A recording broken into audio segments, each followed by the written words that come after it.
सर्वांना नमस्कार.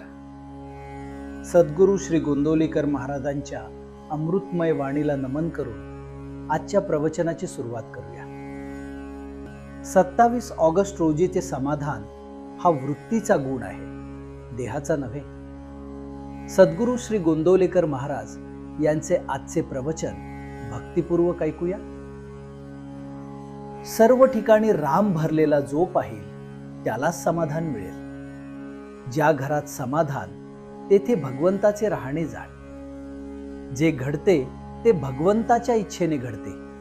अशा खऱ्या भावनेने 1 वर्षभर जो राहील त्याला समाधान हे काय ते खात्रीने करेल. समाधान हा वृत्तीचा गुण आहे, देहाचा नव्हे. प्रपंचाबद्दल काहीही न सांगणारा आणि अत्यंत समाधान असणारा मनुष्य भेटावा असे वाटते. त्याच्या मागे सारे जग लागेल. जगामध्ये आपल्याला समाधान कोणी देत नाही. समाधानाला निष्ठेची अत्यंत जरुरी आहे. पांडवांना वनवासात जे समाधान होते ते राज्यपदावर असणाऱ्या कौरवांना नव्हते. म्हणून परमात्मा ठेवील त्यामध्ये सुखी राहावे. ठेविले अनंते तैसेंची राहावे, चित्ती मसो द्यावे समाधान. हेच संत श्रेष्ठ तुकाराम बुवांचंही सांगणे आहे. भगवंताची देणगी सर्व बाजूंनी गोड असली पाहिजे. पैसा ही भगवंताची देणगी नव्हे.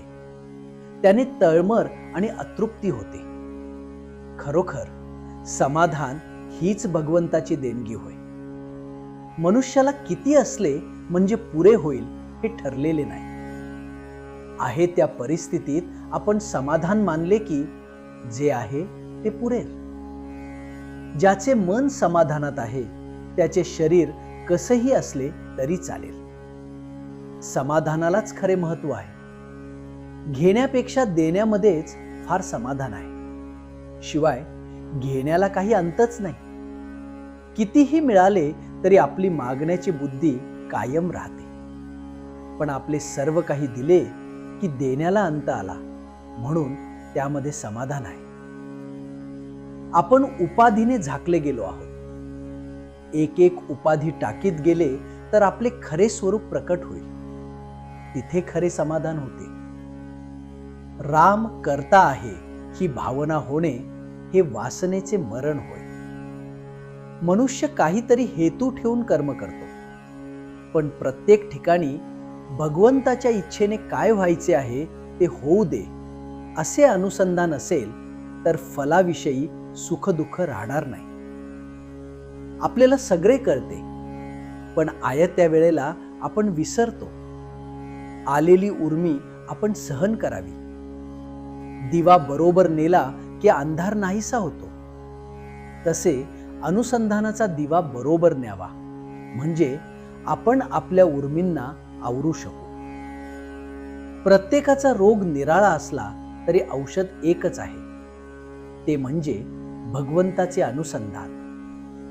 हे औषध जरी चांगल्या डॉक्टरकडून घेतले तरी रोग्याला पथ्ये सांभाळावीच लागतात.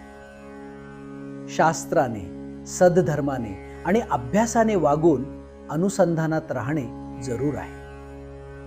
अनुसंधानाने जे साधेल ते शतकोटी साधनांनी साधणार नाही. असे अखंड नामानुसंधान म्हणजेच खरी भक्ती.